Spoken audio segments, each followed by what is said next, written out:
Salut à tous, on se retrouve pour l'épisode 1390 du Zap Image. On commence comme tous les lundis par les résultats du week-end. Tout d'abord le championnat français et le choc hier soir. Le Paris Saint-Germain recevait l'équipe de l'AS Monaco, donc le PSG voulait confirmer après cette magnifique victoire obtenue en Ligue des Champions du côté du Camp Nou.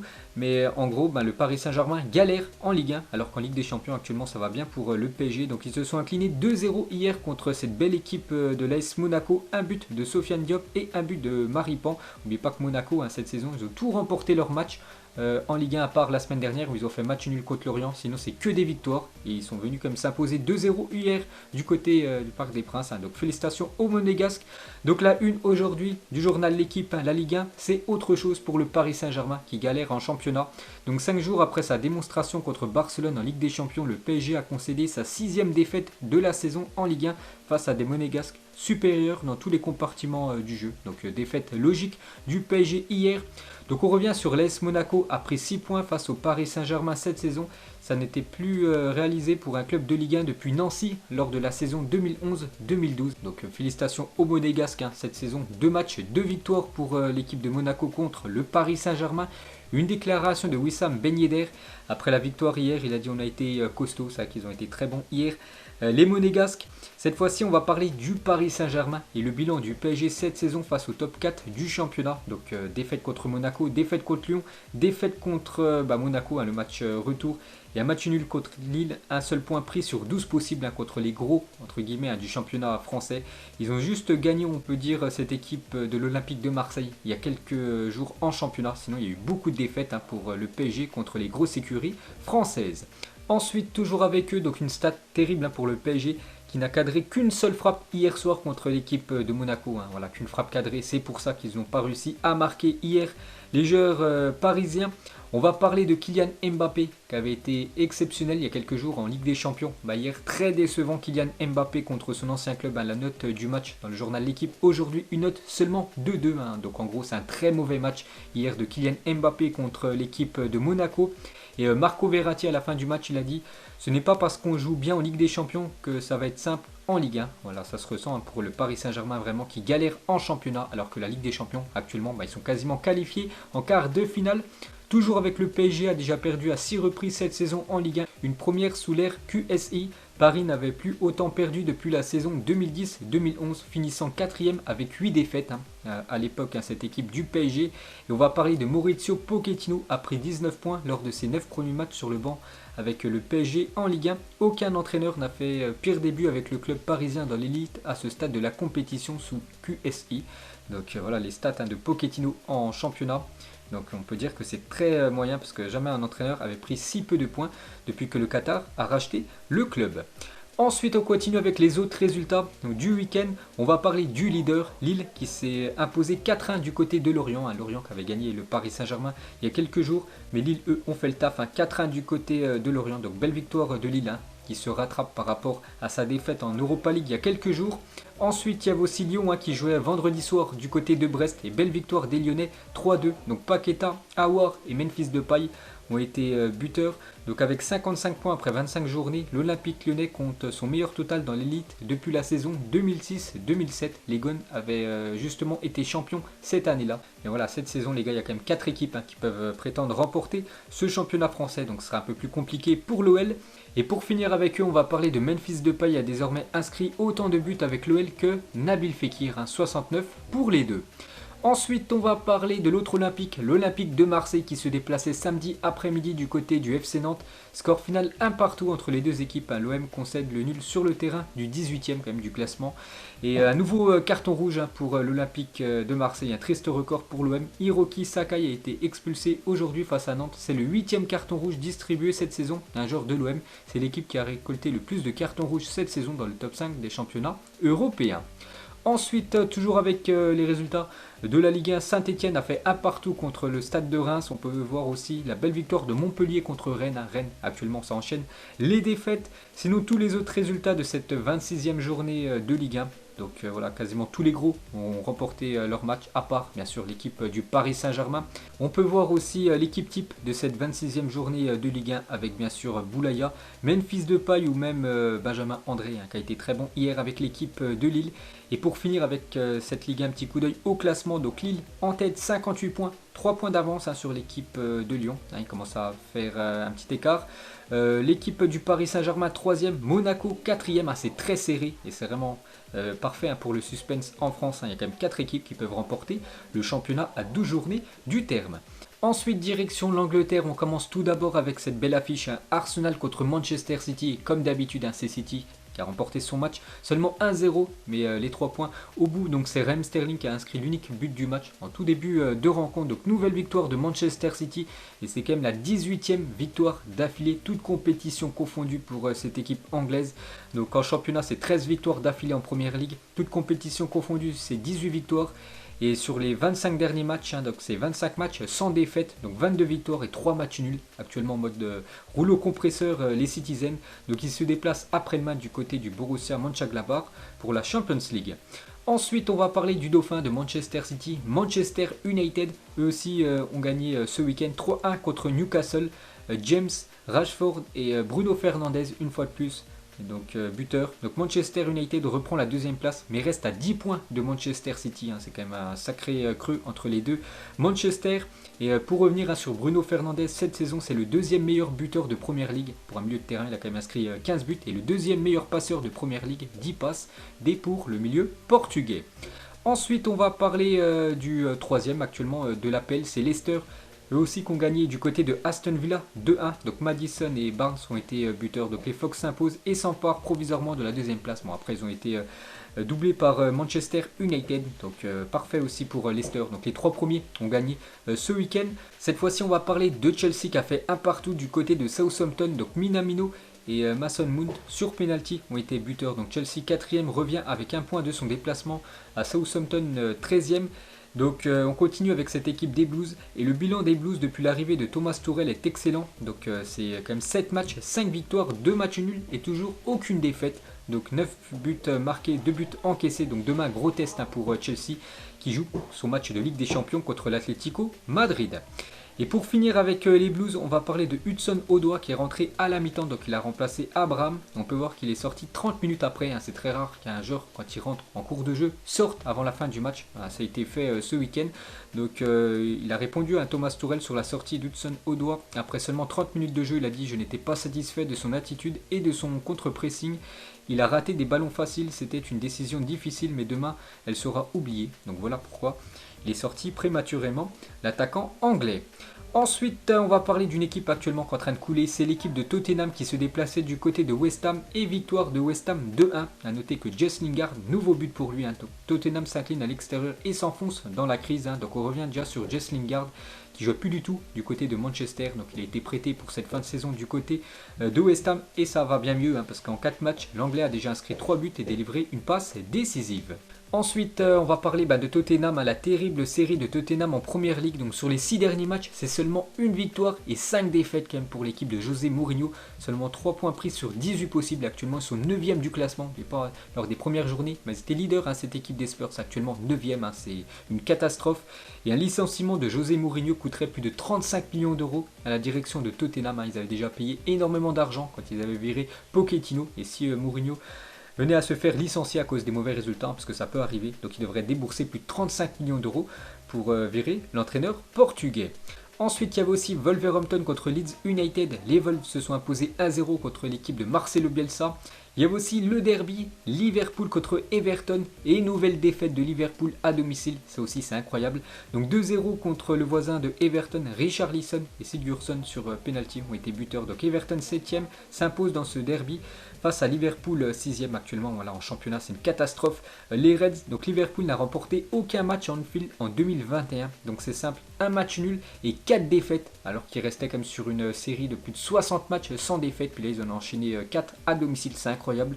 Les Reds sont donc sur une série de 4 défaites en championnat à domicile, une première depuis 1923. Donc là, pour vous dire vraiment que rien ne va du côté de Anfield. Donc Liverpool enchaîne une 4e défaite consécutive en Première Ligue. Everton remporte le premier derby à Anfield depuis 22 ans. Ça faisait 22 ans que Everton n'était pas venu s'imposer du côté de Anfield. Donc fin de la malédiction pour les Taufs. Et pour finir avec eux, donc but inscrit en Anfield en Première Ligue en 2021. Donc Richarlison, un buteur ce week-end 1. Et Liverpool seulement un but inscrit en Première Ligue en championnat à domicile pour cette équipe des Reds. C'est une catastrophe. Et pour finir avec eux, une autre mauvaise nouvelle. Donc ils ont perdu sur blessure leur capitaine Jordan Henderson sur blessure. On sait qu'il y a déjà beaucoup de blessés du côté de Liverpool. C'est peut-être à cause de ça qu'ils enchaînent les mauvais résultats. Et maintenant c'est le capitaine Henderson qui est blessé. Ensuite, du coup, pour finir avec ce championnat anglais, un petit coup d'œil au classement. Manchester City en tête, 10 points d'avance sur l'équipe de Manchester United, ex-aequo avec l'équipe de Leicester et West Ham, 4e. Ensuite, direction l'Espagne, on commence tout d'abord avec l'Atlético Madrid qui recevait l'équipe de Levante et défaite de l'Atlético Madrid à domicile 2-0 contre Levante. N'oubliez pas que ces deux équipes-là s'étaient rencontrées mercredi, il y a quelques jours. Pour le match aller, il y avait eu un partout. Donc l'Atlético a pris seulement un point lors du match aller, retour contre cette équipe de Levante. Donc défaite pour l'Atlético, premier face à Levante, 11e. Et surtout, l'Atlético voit son écart avec le Real Madrid fondre. C'est comme ça qui est incroyable. Donc, on va parler cette fois-ci du FC Barcelone qui jouait hier contre l'équipe de Cadix. Score final 1 partout pour le Barça, qui ne se rassure pas du tout après cette contre-performance contre l'équipe du PSG il y a quelques jours. Donc Barcelone concède le nul dans les dernières minutes et se retrouve désormais à 5 points du Real Madrid avec encore un match en retard. Donc ça sera demain pour le match en retard pour cette équipe du Barça. Donc Cadix n'a tiré que 2 fois mais arrache le nul grâce à un penalty en fin de match. Et le joueur qui est fautif sur le penalty, c'est Clément Lenglet qui est vraiment ultra décevant cette saison. Aucun joueur n'a commis plus de penalty cette saison dans toutes les compétitions au Barça que Clément Lenglet. Déjà 3 penalties causés par le défenseur français. Ensuite, toujours avec le Barça, n'a réussi à prendre qu'un seul point sur les 6 possibles contre Cadix, un promu cette saison. C'est vrai qu'au match aller, il s'est incliné. Et au match retour, seulement un point pris par l'équipe du Barça contre le promu Cadix. Une déclaration de Gérard Piqué, il a dit « ça fait très mal, c'était une excellente occasion de se rapprocher du classement. Nous avons généré beaucoup d'occasions avec quelques buts refusés. Mais voilà, seulement un point pris par les Blaugrana. Jordi Alba, il a dit « il n'y a pas d'excuse, cela ne peut plus être autorisé de prendre seulement qu'un point contre petite équipe du championnat. » Donc Ronald Koeman en conférence de presse, il a dit « je suis très déçu, plus que mardi dernier, nous aurions dû gagner ce match contre le promu. » Ensuite, un petit coup d'œil aux une des journaux catalans, bien sûr, très déçu après cette contre-performance contre Cadix. Donc la une du journal Sport s'est marquée impardonnable et la même chose pour Mundo Deportivo, impardonnable ce match nul contre l'équipe de Cadix. Ensuite, on va parler de Sergio Busquets qui a joué ce week-end son 400e match sous le maillot du Barça en Liga. Félicitations à lui, donc il devient le 4e joueur de l'histoire du club à atteindre ce cap après Xavi, Iniesta et Léo Messi. Et pour finir avec l'attaquant argentin, donc il a marqué ce week-end un but sur péno, donc avec son but contre Cadix, Lionel Messi est désormais marqué contre 38 équipes différentes de la Liga. Donc félicitations à lui. Cette fois-ci, on va parler du Real Madrid qui jouait samedi du côté de Valladolid avec beaucoup de blessés. Voilà, le Real Madrid a quand même réussi à s'en sortir 1-0. Se sont imposés grâce à Casemiro qui fait une grosse saison. Le milieu brésilien, donc le Real Madrid, deuxième, l'emporte sans briller sur la pelouse de Valladolid, 19e. On va juste retenir bien sûr la victoire des Merengues qui prennent 3 points et surtout reviennent très fort sur l'équipe de l'Atlético Madrid. Donc le Real Madrid revient à 3 points de l'Atlético grâce à un but de la tête de Casemiro dans un match terne où Courtois a sauvé plusieurs fois les Madrilènes. C'est que lui aussi fait une grosse saison, Thibaut Courtois. Donc pour revenir sur Casemiro, il a inscrit 11 buts de la tête depuis son arrivée au Real Madrid, donc 4 cette saison. Second meilleur buteur du club avec 6 réalisations. Le Brésilien est sur un nuage actuellement. Toujours avec lui, donc Casemiro a marqué 4 buts de la tête cette saison en Liga. C'est plus que n'importe quel autre milieu de terrain parmi les 5 grands championnats européens. Donc beaucoup de fois décisif et surtout beaucoup de buts de la tête pour le milieu Casemiro. Et pour finir avec lui, donc il est le second meilleur buteur du club cette saison derrière, bien sûr, Karim Benzema. Ensuite, une déclaration de Zinedine Zidane en conférence de presse, il a dit « c'est une victoire importante, la 4e consécutive et nous devons continuer dans cette voie sans se préoccuper des résultats des autres équipes ». Il parle de Karim Benzema qui était forfait contre Valladolid. On ne sait toujours pas s'il sera dispo ou non mercredi contre l'Atalanta Bergame. Il a dit « il passera un examen demain et on verra ce que ça donne, mais nous n'allons pas prendre de risques avec lui ». Donc d'après les dernières infos bien sûr concernant Karim Benzema, donc Benzema sera aujourd'hui, s'il peut jouer, face à l'Atalanta Bergame mercredi. Donc aujourd'hui, voilà, il va repasser des tests Karim Benzema. Et après ces tests, on saura certainement dans la journée s'il est forfait ou apte pour jouer ce match de Ligue des Champions.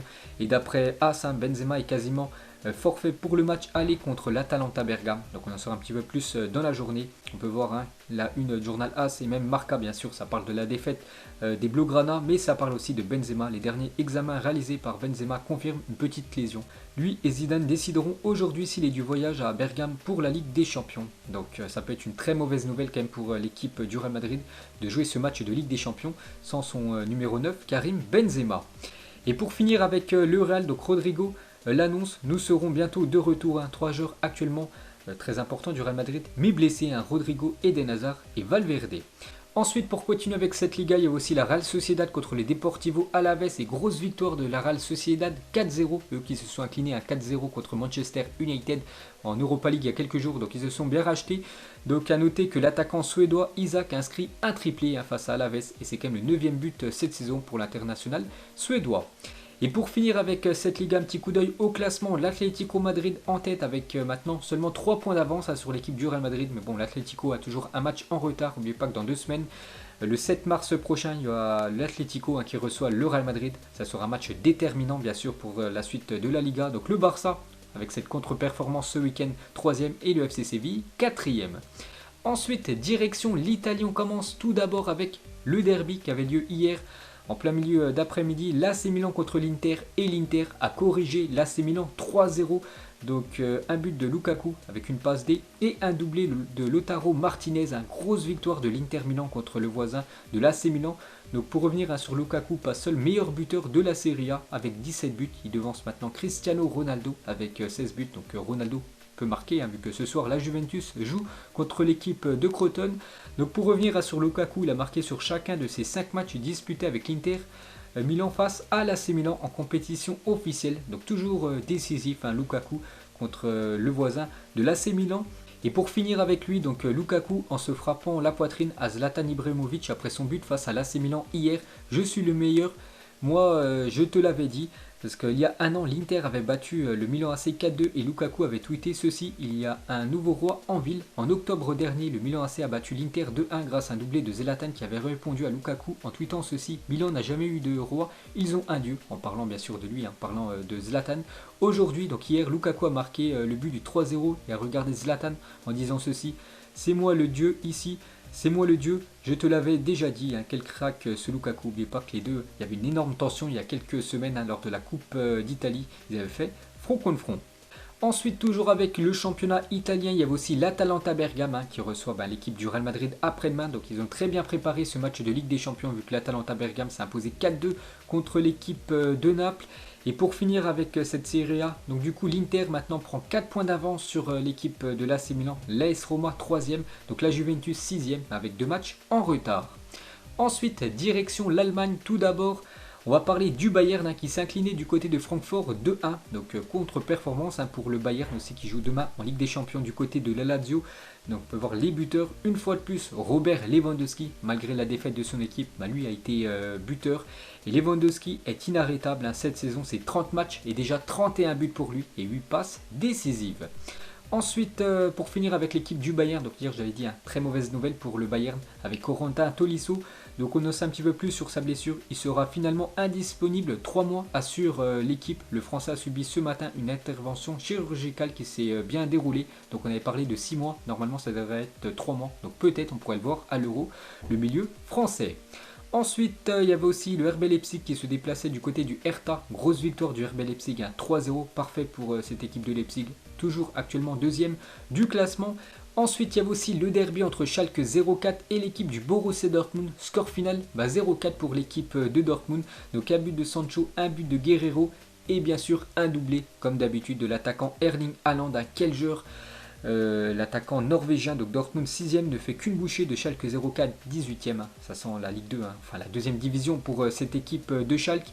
Donc on revient sur Erling Haaland. Donc une fois de plus, je vous ai dit un buteur et surtout nous a marqué un magnifique but, reprise de volée. Donc quelle élégance, quelle puissance quand même pour le joueur norvégien. Donc Haaland vient encore de claquer un doublé face à Schalke 04. Donc ses stats sont quand même incroyables. 17 buts en 16 matchs de Bundesliga cette saison, 8 buts en 5 matchs de Ligue des Champions, 32 buts en 29 matchs cette saison et 45 buts en 41 matchs depuis qu'il a rejoint l'équipe de Dortmund. Donc il a plus marqué que fait de matchs depuis qu'il est arrivé du côté de Dortmund, incroyable. Erling Haaland, et il sera difficile pour le Borussia Dortmund de garder Haaland cet été si le club ne se qualifie pas pour la prochaine Ligue des Champions. Actuellement, l'équipe du BVB est classée 6e. Et pour finir avec cette équipe de Dortmund, donc ça va être compliqué aussi de garder ce joueur, bien sûr s'il ne se qualifie pas pour la prochaine Ligue des Champions. Donc c'est Sancho, et âgé seulement de 20 ans et 10 mois et 26 jours, Sancho est devenu hier le plus jeune joueur à inscrire 35 buts dans l'histoire de la Bundesliga. Et pour finir avec ce championnat allemand, du coup un petit coup d'œil au classement, le Bayern maintenant 2 points d'avance seulement sur l'équipe du RB Leipzig. Bon, après il y a un creux entre le deuxième et le troisième, 5 points d'écart. Et on peut voir que le BVB actuellement 6e. Et pour finir ce long zappimage, on termine avec les affiches des 16e de finale de la Coupe de France qui ont été effectuées hier. Donc c'était la réunification entre les équipes professionnelles et amateurs. Donc par exemple, je ne sais pas, concernant le leader actuellement de la Ligue 1, Lille ira jouer du côté du Gazalec Ajaccio, une équipe de N2. Le Paris Saint-Germain ira du côté de Brest et Lyon recevra l'équipe de Sochaux. Donc voilà les gars, la fin de ce zappimage 1390. Donc si ça vous a plu, un petit like et on se retrouve demain pour le prochain épisode. Ciao à tous.